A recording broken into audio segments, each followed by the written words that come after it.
Assalamualaikum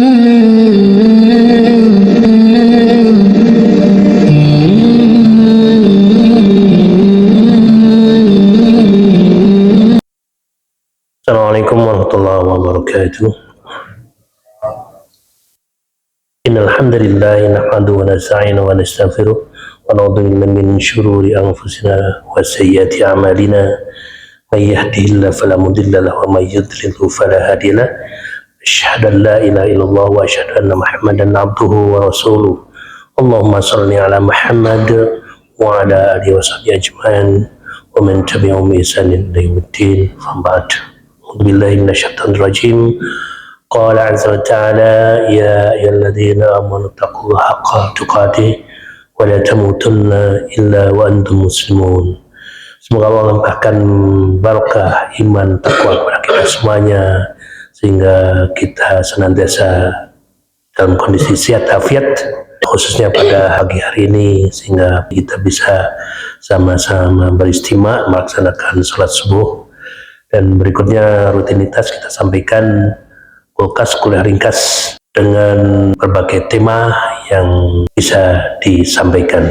Semoga Allah meningkatkan iman kita dan tak lupa kita panjatkan salawat dan salam kepada baginda Rasulullah Sallallahu Alaihi Wasallam. Kita tahu bahwa tanah, bumi, dataran rendah, apalagi di gunung-gunung itu kita bisa amati betapa hebatnya fenomena alam ciptaan Allah berupa warna-warni tanah.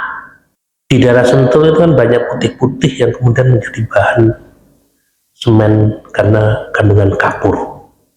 Tapi kalau umpamanya kita ke Kalimantan atau Sumatera yang di situ kandungan batu baranya tinggi, kalornya tinggi, lebih dari 5, 6, warnanya akan cenderung kehitaman, tapi ada juga warnanya merah. Di daerah tertentu ada yang tanah dibuat sebagai bahan genteng alami. Di daerah-daerah tertentu tanahnya bukan diambil dari permukaan, tapi kira-kira 1 meter di bawah permukaan itu baru bisa dibuat genteng, kalau enggak pecah. Artinya kita bicara tentang fenomena warna-warni dan bahkan berlapis-lapis yang bisa kita amati ketika kita menggali tanah. Fenomena itu ada dalam Al-Quran, tepatnya pada surat Fatir ayat 27. Jadi ilmu fisika dalam Al-Quran ternyata juga sangat kental sekali, menunjukkan bahwa memang itu keakuratan Al-Quran yang berupa firman-firman Allah dan merupakan kandungan ilmiah yang sangat dalam sekali, kemudian menginspirasi kepada para cendekiawan, para akademisi untuk melakukan riset. Sebenarnya ada rahasia apa di situ, yang intinya bahwa kita akan nanti semuanya dibawa kepada rububiyah untuk percaya bahwa Allah memang Rabb yang menguasai alam ini, yang melindungi alam ini, mengatur kehidupan kita, memberi rezeki kepada kita, memberi nafas kepada kita. Semuanya ada dalam genggaman tangan Allah. Wa minal jibali judadun bir, dan di antara gunung-gunung itu ada berupa garis-garis putih. Wa humr, ada yang warna merah. Mukhtalifun alwanuha, berbeda-beda warnanya. Terus ada lagi yang hitam, ketika di situ ada kandungan warna tertentu. Lalu kalau kita tarik jauh ke sana, ke provinsi Gansu, Cina, itu terkenal dan menjadi salah satu fenomena keajaiban alam Bukit Pelangi, karena gunung yang ada di provinsi Gansu, Taman Zhangye dan Xiha, itu betul-betul warnanya kayak pelangi, ada putih, ada merah, ada kuning, ada keemasan. Masya Allah, ternyata fenomena alam itu ada dalam Al-Quran. Kenapa itu terjadi?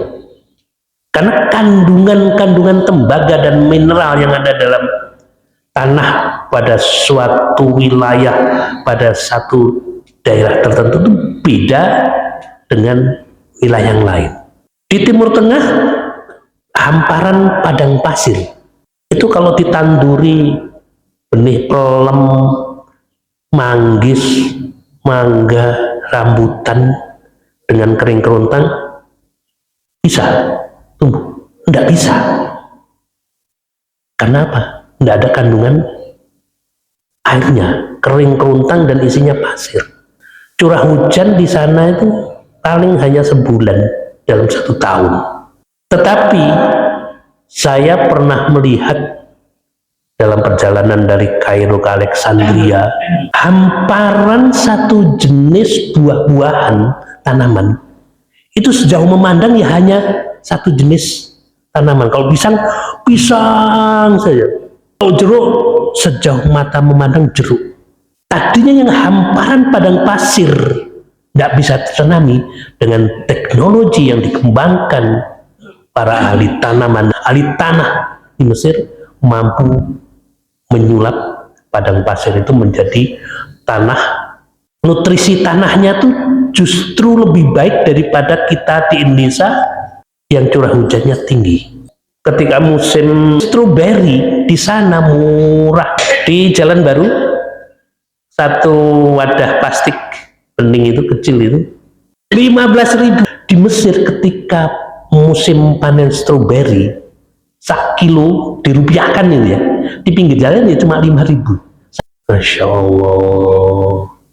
Maka kembali bahwa bagaimana kita manusia diperintahkan oleh Allah untuk mengembangkan, melakukan riset, meningkatkan tingkat taraf keilmuan supaya menyulap. Karena apa? Semua seisi alam ini sudah diserahkan ke manusia, manusia sebagai khalifah, sebagai penguasa bumi untuk kesejahteraan manusia. Tetapi satu, bahwa semua nikmat kekayaan alam ketika itu dimanfaatkan untuk hal yang positif, maka kembali kepada satu yang paling utama, meningkatkan iman. Tapi ketika itu tidak dikelola, tidak dimanage dengan sisi yang positif tadi, akhirnya menjadi sesuatu yang negatif, bukannya menjadi sesuatu yang positif seperti meningkatkan iman takwa, tapi justru bisa menjurus kepada kekufuran, ketakaburan, sombongan, bahwa itu dianggap sebagai kreasi dan inovasi yang diciptakan oleh manusia sendiri, padahal itu murni berasal dari Allah. Semoga Allah meningkatkan iman takwa kita sehingga kita senantiasa bisa berbuat kebaikan, dan kebaikan kita menjadi simpanan pahala kita di dunia wal akhirah. Assalamualaikum warahmatullahi wabarakatuh.